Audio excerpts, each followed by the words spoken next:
I'm going to give you the recipe for the flu bomb. So the flu bomb can be used for bronchitis, it can be used for asthma, it can be used for the flu, it can be used for pleurisy, it can be used for pneumonia, it can be used for sinus or a head cold. So every year I suffer from sinusitis. This year I did exactly what she said, besides that I put onion instead of garlic.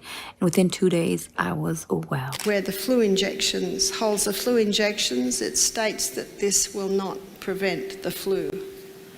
So I do hope you don't have a flu injection. Tired of catching a cold during flu season? Are you on the lookout for a natural remedy that promises quick relief without the side effects of typical medicine? Well, Barbara O'Neill holds all the answers. Her powerful concoction, aptly called the flu bomb, is all that you need to bounce back from a cold. As a natural health expert, Barbara's mission is simple: introduce people to the natural power of healing so they don't have to buy into the lies Big Pharma is trying to sell them. Medicine companies these days make people think they need medicine for the smallest of illnesses, like the common cold. But here's a reality check: you don't. On top of that, cold medicine is not as effective as most people like to think. Because there's a huge company out there, it's taken over the world just about, it's called the pharmaceutical company. And it's a company that is not based on truth. And I do recognise that in a crisis a drug can save a life, but we're not talking about that. We're talking about disease.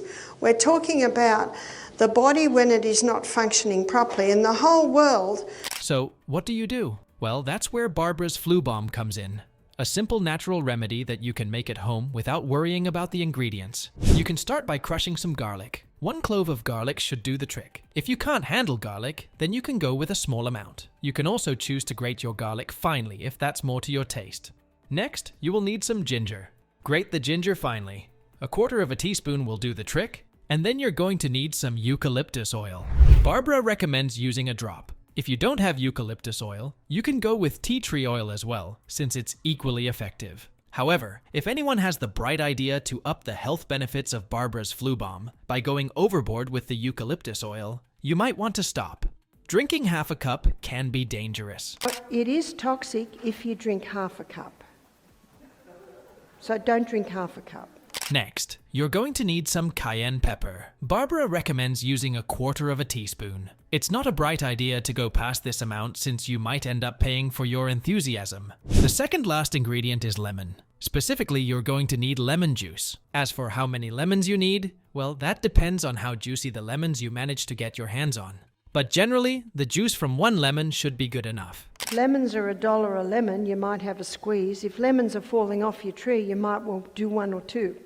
And then, finally, you can top everything off with a teaspoon of honey. Unlike eucalyptus oil, you can go overboard with honey without compromising the effects of the remaining ingredients. Try sourcing raw and local honey for maximum benefits. Once you've got everything, you can mix it in with half a cup of hot water. And once you have done that, it's simply a matter of drinking it. Unlike pills, you don't have to wait for hours for the effects to kick in. Drink a cup, and you will feel somewhat better compared to before. On that note, Barbara's magic flu bomb recipe is not a one-trick pony. It's an all-rounder. If you're suffering from other breathing problems like pneumonia, bronchitis, or blocked sinuses, then the flu bomb is going to do the trick instead of the bottles of pills prescribed by your doctor. I'm going to give you the recipe for the flu bomb. So the flu bomb can be used for bronchitis, it can be used for asthma, it can be used for the flu, it can be used for pleurisy, it can be used for pneumonia, it can be used for sinus or a head cold. Barbara even claims that the flu bomb can work for COVID. I mentioned this morning that my daughter's whole family got COVID about 3 months ago. And she gave them steam baths twice a day and flu bombs, sometimes twice a day, sometimes 3, for the very brave. In 3 days, they were over it. But the real question is, how many times should you use the flu bomb? Well, Barbara recommends drinking the magic recipe 3 times a day. While that's fine and dandy, the important question is, does it work? Well, apart from several people testifying to the effectiveness of the flu bomb, the ingredients Barbara has used have been known to boost the immune system. Let's start with garlic. It has been used as medicine for years. When it comes to the flu, this vegetable has been particularly effective in boosting the immune system. It contains a compound called allicin. When chewed or crushed, allicin turns into allicin, which is unstable and is quickly turned into other sulfur-containing compounds. These compounds are specifically responsible for helping the white blood cells in your body fight against the common cold. To get the best out of garlic, it's recommended that you either crush or slice it since it increases the allicin concentration, which is exactly what Barbara recommends. Now moving on to ginger, several studies have found that ginger is effective in battling the flu. Fresh ginger, in particular, has been found to be better at fighting off the viral infection. Then we have lemon juice. Everyone knows lemon juice contains vitamin C. And get this, a 2017 study found that vitamin C can in fact shorten the duration of colds. And if you add in hot water, you've got the perfect hack for conquering the cold. A study in 2008 confirmed that our grandmas were right to make us hot soup when we felt under the weather. And so, in light of the various studies, it's obvious that Barbara is not merely throwing ingredients in the pot and serving us some concoction of her own. The ingredients of her flu bomb are all tried and tested healers when it comes to the common cold. As far as the cayenne pepper is concerned, well, Barbara can't stop herself from raving about this one to the point she carries it with her everywhere. First, let's get one thing out of the way. Cayenne pepper is not a chili like most people think. Instead, it's a capsicum. This is my travelling pack. I take cayenne pepper everywhere with me. Cayenne pepper is a remarkable herb. Cayenne pepper is not chili. Chili comes from the chili family, and cayenne pepper comes from the capsicum family. The beauty of the cayenne pepper is that it doesn't irritate the lining of the stomach, unlike black pepper. It works by promoting blood flow, and we all know how blood is the life of the flesh, carrying nutrients and the body's defense cells. Pair it up with another herb, and you'll boost the effects of cayenne pepper. Cayenne pepper will heal a stomach ulcer. Cayenne pepper moves blood. It's one of the best circulatory stimulants there is. It's not a nervous system stimulant like your caffeines or your tobacco. The pepper can even heal stomach ulcers. How does it do that? Well, remember how Barbara said that pepper improves blood flow. In the case of a stomach ulcer, the pepper will promote the blood flow to the ulcer, promoting healing. But the question is, why go to the trouble of preparing the flu bomb when you can simply take the flu shot? We live in the 21st century, where medicine has advanced beyond herbs. So why is Barbara taking us back to the Dark Ages? Well, as helpful as Big Pharma is, popping pills brings its own set of disadvantages. Take antibiotics for one. They're advertised as miraculous healers, curing people of all diseases. But according to Barbara, it's all a scam. The truth is that the more antibiotics you pop, the less effective they become. It's like this. You fall sick, you take an antibiotic, you get better, you fall sick again. But you can't take the same antibiotic since it becomes less effective. In this case, you will probably shift to a stronger antibiotic, making it that much harder for your body to fight off the disease next time. On top of that, when you take antibiotics, they target the natural flora of your body. Typically, these organisms are responsible for maintaining health.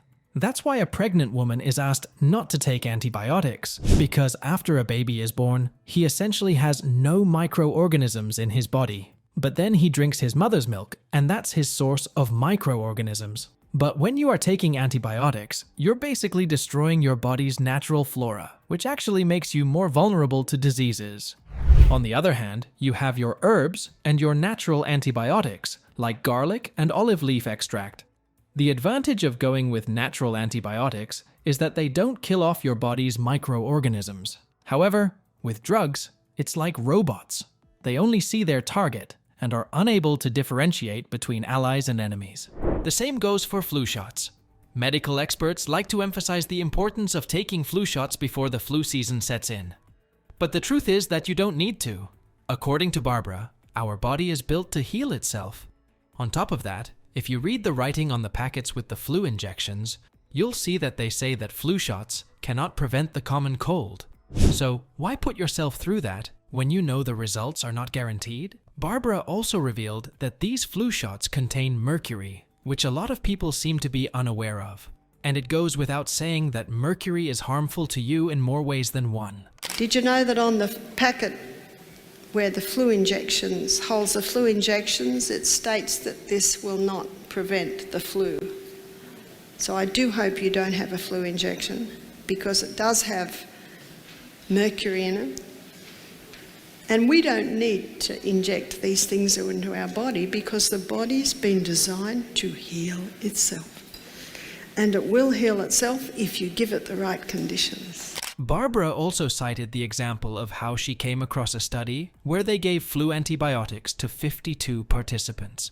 Meanwhile, 50 of the participants didn't receive the antibiotics. And the result? Well, regardless of receiving the antibiotics, all participants managed to get better by the end of 2 weeks. What does Barbara draw from this? According to her, it's because the flu antibiotics are merely lies sold by pharma companies. The truth is that you don't need flu antibiotics, and this study proved exactly that. I was reading a report of 100 people who all had the flu. 50 took antibiotics, 50 didn't, all got better. Did you hear that? All got better.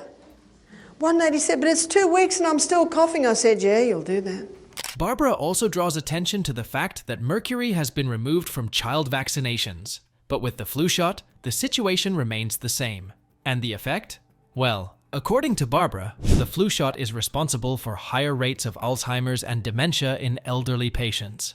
Though there's no scientific evidence to back O'Neill's words, she hints at a conspiracy behind the scenes, urging her audience to think about why the government made it necessary to get vaccinated before they can do their jobs. Barbara doesn't think the government has our best interests at heart. And so the very crux of Barbara's message is that the body is designed to heal itself.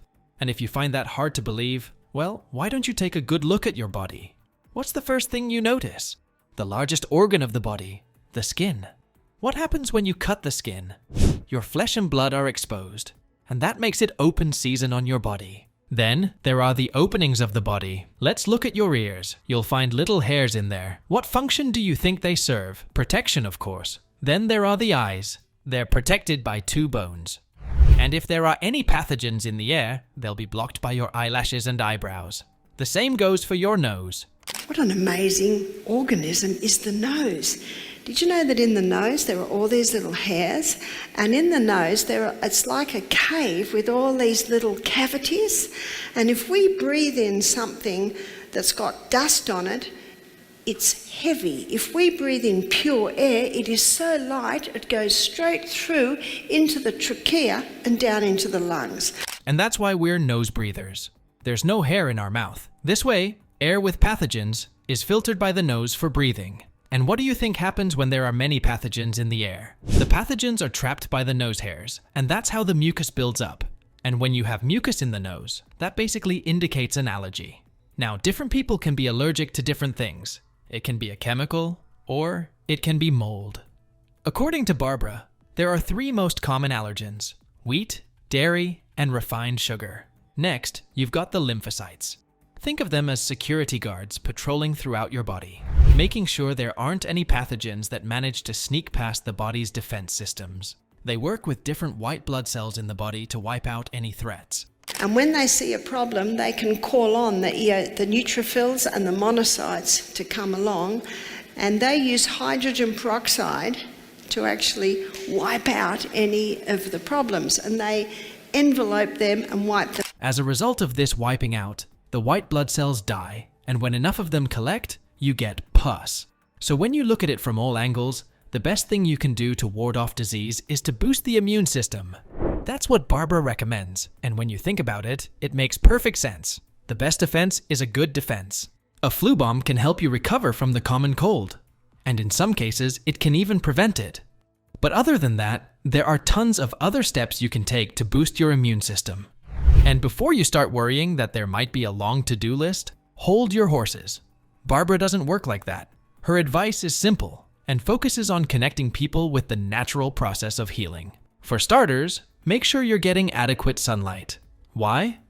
Well, apart from helping you stock up on vitamin D, sunlight also improves blood flow. The first letter S is sunshine. Now what sunshine does, whenever it touches the skin, it stimulates blood flow. You should drink adequate water and catch up on sleep. Make the right eating choices, and maybe you'll get lucky and not fall sick in the first place. But most importantly, you would have to stop depending on drugs. Try to live life the way God intended, which is what Barbara wants people everywhere to realize. These young men knew they had to stop those drugs because drugs never cure disease. They started to breathe in through their noses. At the end of the day, Barbara has done a great service to the community by sharing her recipe for the flu bomb. Maybe that's why the higher powers are so committed to taking away her platform. Think about it. What happens when even half of the people attending Barbara's seminars decide to stop taking flu shots? That's a lot of people losing money, and it'll be a cold day in hell before Big Pharma lets that happen. But Barbara is going to continue spreading her message with unwavering resolve. And that's all for today. Are you going to try out Barbara's flu bomb the next time you're under the weather? Let us know in the comment section below.